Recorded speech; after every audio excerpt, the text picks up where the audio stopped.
Hey guys, thanks for watching. If you don't know me, my name's Mike Day. My concrete company, Day's Concrete Floors, specializes in all types of concrete flatwork. Today, I just wanted to show you something special. Now, my video is sponsored today by DeWALT, and I'm going to show you their brand new Powershift Power Screed, their vibrating screed with the brand new battery, and just how easy it is to screed a 40-foot by 24-foot garage floor like this. First thing we got to do is we got to get some concrete down. Now we got 2 loads of concrete showing up here today, about 14 yards. My floor mix for a garage like this in Maine is 3,500 psi with fiber mesh reinforcement. We use water reducer in all our concrete pours, so the water reducer allows us to pour a little bit looser slump without having to add water. It helps keep the water cement ratio really low so the concrete's really strong.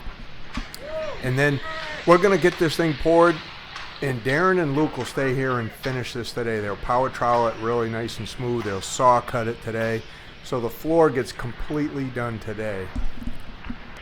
Now this is basically how we do everything. We got laser or self-leveling rotating laser set up. That's actually from DeWALT too. That's one of my favorite lasers, and we'll use that laser to set our grades. Now we've already shot grade around the inside of the concrete wall. We mark that out, we snap a chalk line right at the level of the floor, so that's kind of what we're going by up against the concrete wall. And then you'll see in a minute how we get our grade shot in the middle. We'll use the laser with a grade stick and a receiver on it, and we'll get our grade shot in the middle. We make what's called a wet pad, and then we strike that off, and then we can grab the power screed, and you'll just see how fast and easy and how smooth that thing operates to screed this first truck down. Anyway, it's only going to take a matter of minutes. It actually takes us longer to get it out of the truck and spread it around than it does to screed it using the power screed. This is how we do all our floors. Is most of the time it's just 3 of us. We'll pick up a guy in the summer when school gets out. He's really experienced. He's worked with us for years and years. And then we got another young guy that's been working for us for a couple of years, but he joined the Army Reserves and he's off at boot camp during this pour right here. So they've got him for like 6 months. So we won't see him until he gets back. But we're hoping he comes back and works, pretty steady with us again. He's been in some of my previous videos if you've seen some of those.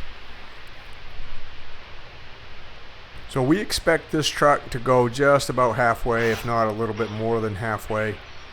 We'll empty it right out, get him right out of the way so the second truck can get in and start mixing up while we're getting the rest of this concrete screeded down.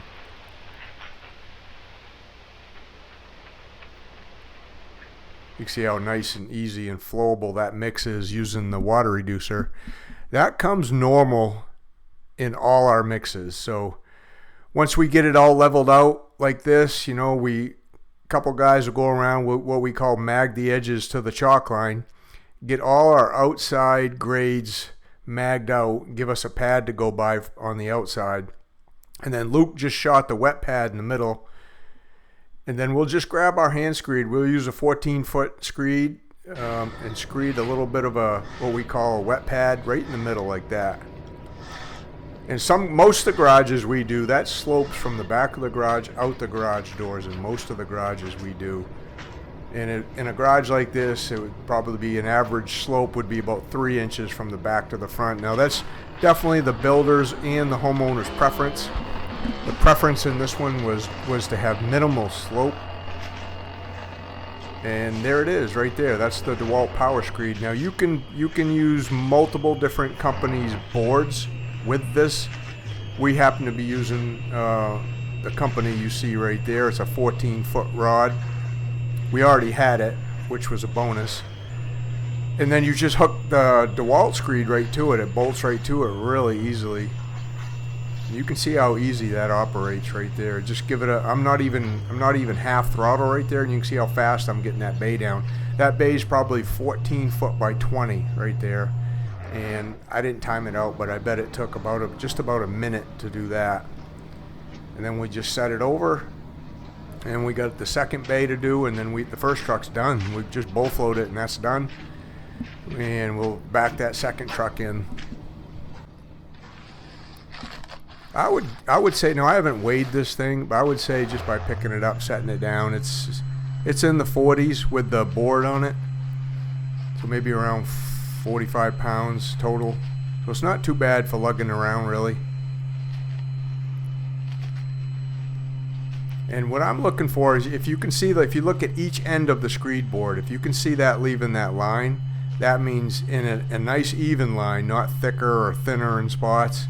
That means I'm doing my job. I'm getting that screeded really flat and level, or to whatever grade that we set. That wants to stay constant throughout the whole section right there, and that means you're doing just what you need to be. Now, it's really important. The two guys raking behind you are doing their job, and they're just keeping it just slightly high behind the board.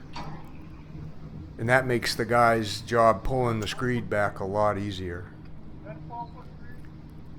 And here's Luke, just bull floating. You can see using the water reducer makes bull floating so much easier too, and quicker, because it's basically just down and back, and then you set over, then it's down and back and you set over. It makes it really fast and quick, and that's what we like. I mean, this is early in the morning. We started at 6 a.m. And we like starting early in the summer. That means we're going to get out early. I'll tell you right now, because I already know this from us doing this previously, is the boys got done about noontime power troweling on this floor. I'm going to show you what time it is here in a minute after we dump this first truck. But I'm showing you the bull floating because if that wasn't down really good, like flat with the board, you'd see gaps under the bull float. There it is right there, 6:19 in the morning. You'd see the two ends of the bull float, like sometimes one end might not be touching, the other end's digging in a little bit. When everything's nice and even, you can just go down and back, and you're not throwing concrete in there like I see a lot of other guys doing. That means that's done the way it's supposed to be. So DeWALT'S made this new battery. I don't know if you can see it. It's right there basically on the top edge of the bigger part of that screed. It's a pretty big battery, and it lasts, I don't know, we haven't even run out. We've done multiple floors like this with the same battery, and it has a light on it that shows 4 bars. It still shows 3 bars on it, and we've used it for multiple pours. But that'll fit a number of their newer tools. They've got a backpack vibrator that'll go on. That's really nice. They've got a core drilling drill that's really nice, a big core driller. You can put multiple different size bits on this core driller. And then they got 2 types of compactors. You know, one, what I'd say, is like a regular compactor that you'd see normally for compacting gravel and stuff like that, and then one that kind of stand behind and it kind of pounds the gravel up and down a little bit. And you'll see those in other videos of mine. We've got them all in the shop and we use them as needed. But so that same battery goes on all those tools to kind of eliminate, you know, you don't have to use gas powered tools anymore. You can just use this battery, and the battery will last a really long time. And if you got 2 of them, you're pretty much set for the day for just about as long as you want to use them. And then the chargers that go with them are really fast chargers. So I know when I was first charging these batteries, it was you know, maybe 20 or 30 minutes, I think, just to charge a battery, one of these big batteries. So it was really fast charging.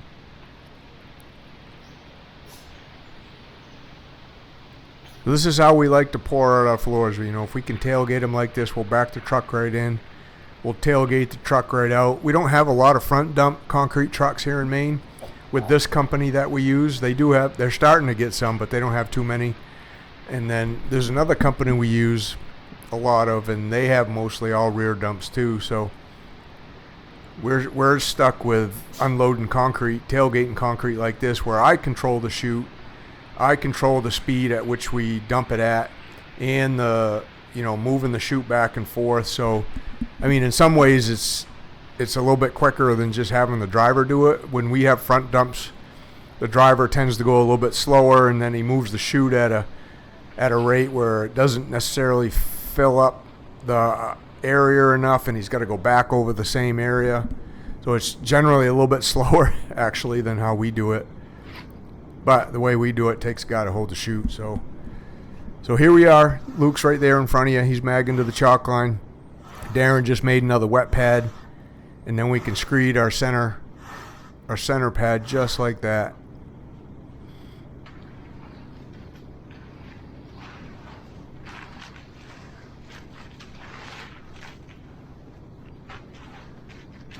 Now Luke and Darren, they're really experienced. Luke right here in the front, he's worked for me, I don't know, 25 years. Darren, the guy in the gray sweatshirt, he's over 30 years now. And then, you know, I'm over 40 years, so you've got about 100 years of experience right there in those three guys. And look how smooth that goes. You know, the key is making, obviously the two rakers are really important, but going backwards just slow and steady like that, without stopping and starting, makes for a really nice flat area. And that's kind of what you want. You can just see how flat that is in behind that. The vibration for the tool is really, really tight, so it gives it a really nice smooth surface to bull float afterwards.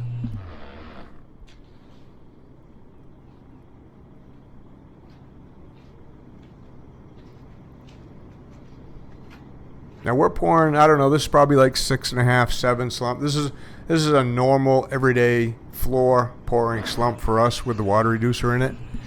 If you were pouring something maybe stiffer, drier, however you want to call it, like a 4 or a 5, I feel like this thing would work just as good with that, just because of the way it's made. I think it's made for commercial jobs as well as residential for this. Because I have a lot more throttle left in this. If I needed more vibration, I could definitely get it just by giving it more throttle. Just with the slump we're pouring, I can use, I don't even think it's half throttle. It's probably like between 1/4 and 1/2 I'm giving it, just to move it like that easily.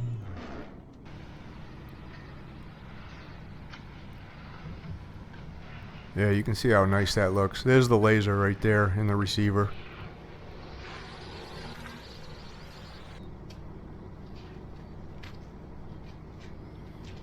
As you can see, I'm wearing ear muffs because DeWalt, you know, they want me wearing the ear protection and the eye protection. And I'll be honest with you, this thing's so quiet that I could have a conversation with Darren and Luke right now. I wouldn't even have to raise my voice at all. That's how quiet this thing is. So that's another good thing about it. You can just hear everybody, versus some of the gas ones I've used in the past. Like, you're not talking to anybody until after you've done screeding and you let off the throttle. There again, you can see those two lines on both ends of the board. That's what you're looking for right there. If you don't have those, if you're not doing it like that, then you're not doing it right, or you're not getting it flat.